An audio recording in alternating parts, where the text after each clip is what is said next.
Welcome to our channel. எல்லாரும் எப்படி இருக்கீங்க? நல்லா இருக்கீங்களா? நாங்க ரொம்ப நல்லா இருக்கோம். இன்னைக்கு இந்த வீடியோல நாம என்ன பார்க்க போறோம் பாத்தீங்கன்னா, அதுக்கு முன்னாடி எங்களோட வீடியோஸ்ல உங்களுக்கு யூஸ்ஃபுல்லா இருந்துச்சுன்னா சேனலை சப்ஸ்கிரைப் பண்ணிக்கோங்க. பக்கத்துல இருக்க பெல் ஐகானை கிளிக் பண்ணிக்கோங்க. மறக்காம இந்த வீடியோக்கு ஒரு லைக் கொடுத்துட்டு இந்த வீடியோ ஸ்கிப் பண்ணாம ஃபுல்லா பார்த்துட்டு உங்களோட வேல்யூபிள் ஃபீட்பேக்ஸை கமெண்ட் பாக்ஸ்ல என்கிட்ட ஷேர் பண்ணிக்கிங்க. நம்மளோட சேனலை இன்ஸ்டாகிராம் அண்ட் ஃபேஸ்புக் அக்கௌண்டோட லிங்க் வந்து நான் ஷேர் பண்ணிருக்கேன். செக் பண்ணிட்டு ஃபாலோ பண்ணி வச்சுக்கிங்க. வாங்க இப்போ வீடியோக்குள்ள போலாம். ஓகே गाइस, டுடே நம்ம பார்க்க போற டாபிக் என்னன்னு பாத்தீங்கன்னா, நீங்க சோஷியல் மீடியால வைரல் ஆகணுமா? அப்போ இந்த வீடியோ உங்களுக்கு தான். இந்த வீடியோ தயவு செய்து ஸ்கிப் பண்ணாம பாருங்க. அப்படி ஸ்கிப் பண்ணிட்டீங்க பின்னாடி கண்டிப்பா வருத்தப்படுவீங்க. ஏன் அப்படின்னா, எப்படி ஈஸியா சோஷியல் மீடியால வைரல் ஆகுறதுங்கிறத பத்தி நான் ஒரு குட்டி டிப்ஸ் இந்த வீடியோல ஷேர் பண்ணிருக்கேன். அதனால தயவு செய்து ஸ்கிப் பண்ணாம பாருங்க. இன்னைக்கு இருக்கிற காலகட்டத்துல நிறைய இன்ஃப்ளூயன்சர்ஸ் இருக்காங்க. அவங்க நார்மலா எல்லாரும் காமனா யூஸ் பண்ற ஒரு டிப்ஸ் வந்து இருக்குது. இந்த டிப்ஸ மட்டும் நீங்க ஃபாலோ பண்ணீங்கன்னா கண்டிப்பா ஒரு நாள் அந்த இன்ஃப்ளூயன்சர்ஸ் மாதிரி நீங்களும் ஒரு நாள் இன்ஃப்ளூயன்சரா ஆக முடியும். சரிங்களா? இந்த சோசியல் மீடியாஸ்ல நீங்களும் ட்ரெண்டிங் ஆக முடியும். நீங்களும் பல சேனல்களுக்கு பேட்டியும் கொடுக்க முடியும். பல சேனல்களோட கொலாபரேஷனும் பண்ண முடியும். நிறைய ஆசைகள் இருக்கும் இல்லையா? அவங்க பண்ற மாதிரி நம்ம பண்ணணும், அவங்க செய்யற மாதிரி செய்யணும், அவங்க அது பண்ணிட்டாங்க இது பண்ணிட்டாங்க நம்ம சொல்றோம் இல்லையா? சொல்லிட்டே இருந்தா மட்டும் போதுமா? அவங்க செய்யற மாதிரி அவங்க செய்யறதை விட நம்ம பெஸ்டா செய்யணும் இல்லையா? எப்போதும் அவங்க ஒரு விஷயம் செய்யறாங்க இல்லையா, அதை பார்த்து நம்ம இம்ப்ரெஸ் ஆகுறோம் இல்லையா?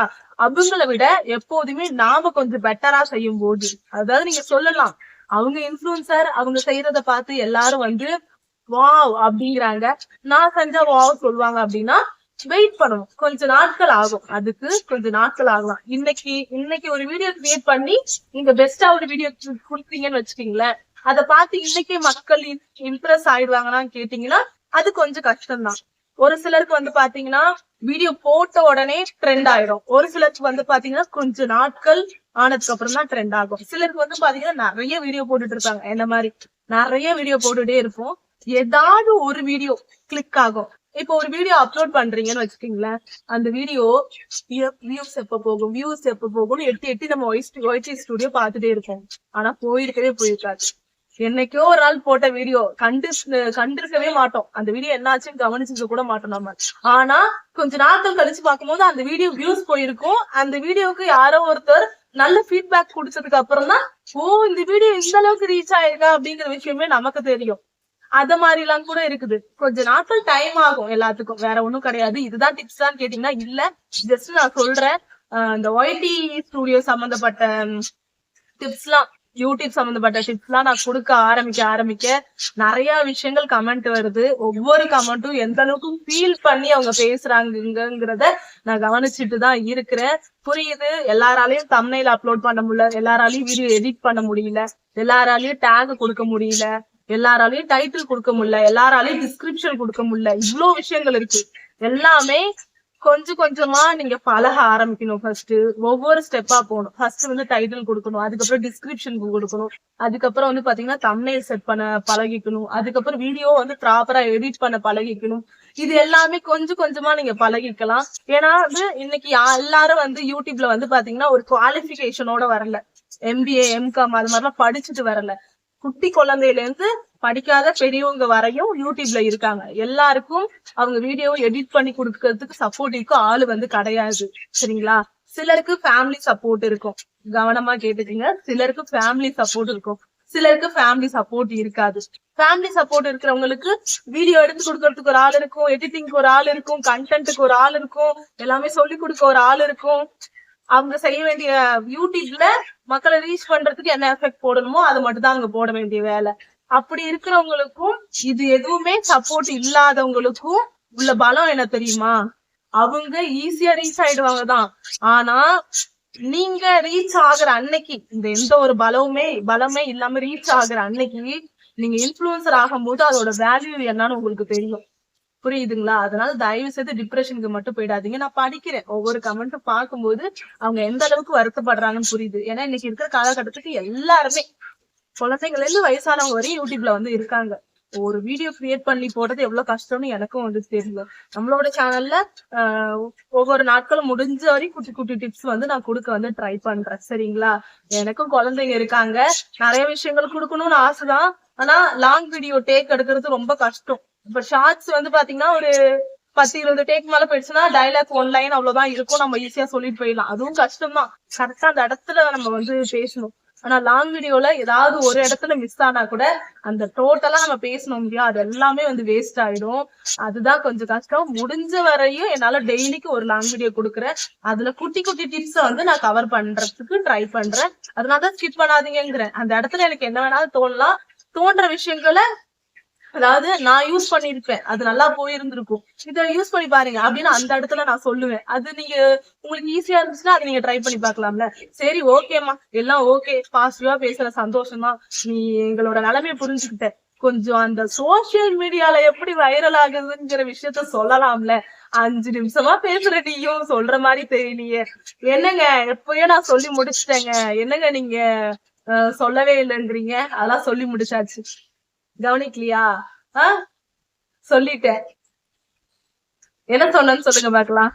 சொல்றேன், குழப்பிக்க வேணாம், சொல்றேன். ஒண்ணுமே இல்ல, சிலருக்கு ஃபேமிலி சப்போர்ட் இருக்கும்னு, இத பத்தி தான் ஏற்கனவே பேசியாச்சு பக்கி, அதான் இல்லன்னு நாங்க சொல்றோமேனு யோசிக்கிறீங்க. புரியுதா? உங்களுக்கு ஃபேமிலி சப்போர்ட் இல்லைன்னா ஃப்ரெண்ட்ஸுங்களை சேர்த்துக்குங்க.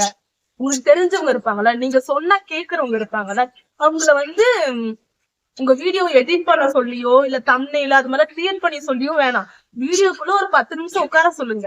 ஒண்ணுமே இல்ல, ஒரு வீட்டுல வந்து ஹஸ்பண்ட் இருக்காங்க, ஒய்ஃப் இருக்காங்க, குழந்தைங்க எல்லாம் இருக்காங்கன்னு வச்சுக்கீங்களேன். இப்ப இன்ட்ரோல பாத்தீங்கன்னா வீடியோ ஸ்டார்டிங்ல வந்து என் குழந்தைங்க எல்லாம் வந்து உட்கார்ந்து இருப்பாங்க. அது மாதிரி கொஞ்சம் உட்கார வச்சுக்கீங்க. இப்ப உங்க குழந்தை இருக்காங்கன்னா உங்க குழந்தைக்கு ஒரு ஆடியன்ஸ் இருப்பாங்க, உங்க ஹஸ்பண்ட் வீடியோல இருக்காங்க, உங்க ஹஸ்பண்ட்க்கு ஒரு ஆடியன்ஸ் இருப்பாங்க. இப்ப நான் இருக்கேன்னா எனக்கு ஒரு ஆடியன்ஸ் இருப்பாங்க, நீங்க இருக்கீங்கன்னா உங்களுக்கு ஒரு ஆடியன்ஸ் இருப்பாங்க, உங்க சிஸ்டர் அண்ட் பிரதர்ஸ் இருப்பாங்க, அவங்களுக்கு ஒரு ஆடியன்ஸ் இருப்பாங்க. இப்ப எல்லா ஆடியன்ஸும் ஒரு சேனலுக்குள்ள கவர் ஆகி உள்ள வரும்போது ஒரு புஷ் நடக்கும். அந்த இடத்துல அந்த வீடியோவை புஷ் பண்ணி யூடியூப் அல்கரதம் தள்ளும் உள்ள. அப்ப தள்ளும் போது என்ன ஆகும்னா அந்த வீடியோ வைரல் ஆகும்.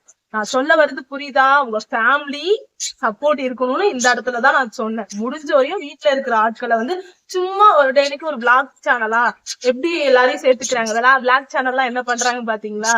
அவங்க ஃபேமிலி மெம்பர்ஸ் எல்லாம் உள்ள இழுக்கிறாங்க கொஞ்சம் கொஞ்சமா. அவங்க எல்லாம் வீடியோ முகத்தை வந்து வீடியோல காட்டுறாங்க, இவங்கதான் எங்க அத்தை, சித்தப்பா, சித்தி, மாமா, பெரியப்பா, அம்மா, மாமியார், மாமனார் அப்படின்னு சொல்றாங்க இல்லையா?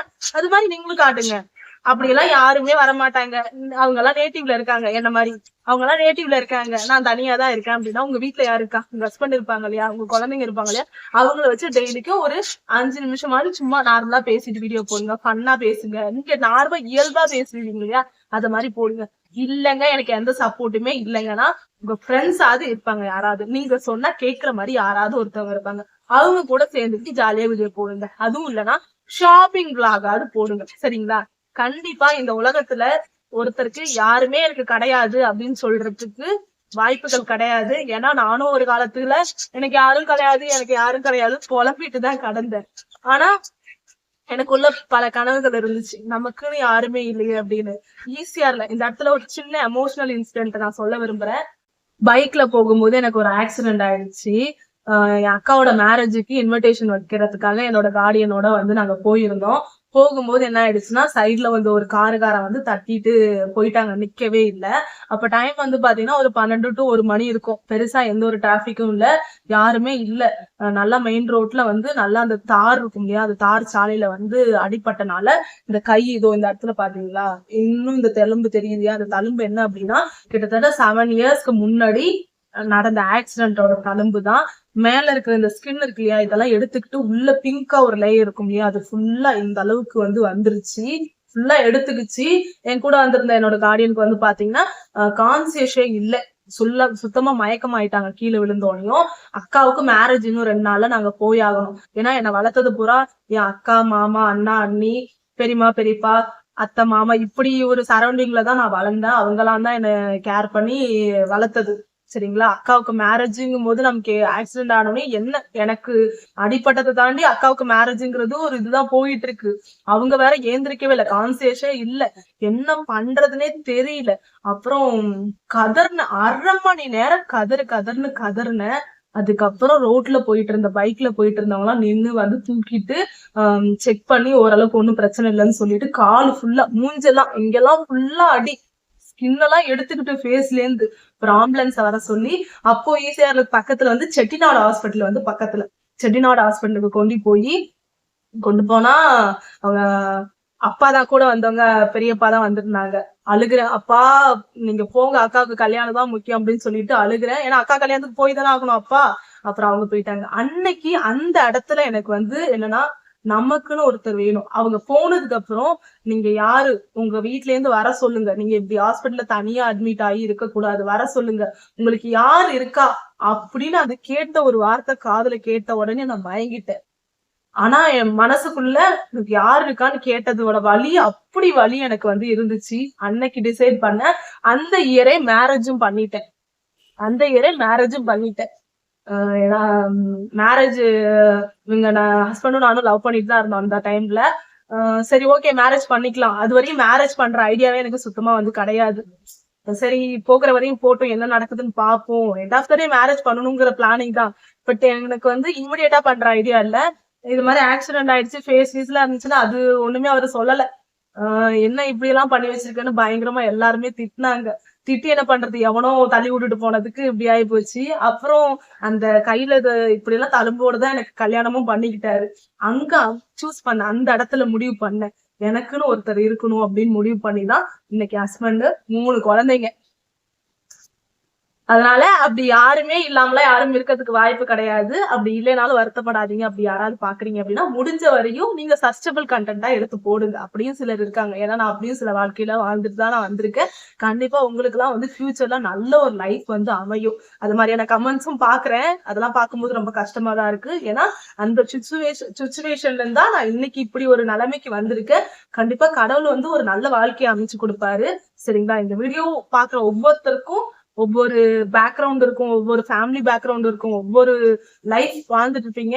இப்ப இன்னைக்கு இருக்கிறது நிரந்தரம் கிடையாது, ஃபியூச்சர்ல இன்னும் பெட்டரா கிடைக்கும். அது எப்படி இருந்தாலும் சரி. சரிங்களா? கண்டிப்பா இந்த வீடியோ உங்களுக்கு யூஸ்ஃபுல்லா இருந்துச்சு அப்படின்னா சப்போர்ட் பண்ணுங்க. பாய், டேக் கேர். நாளைக்கு இன்னொரு வீடியோல சந்திக்கலாம்.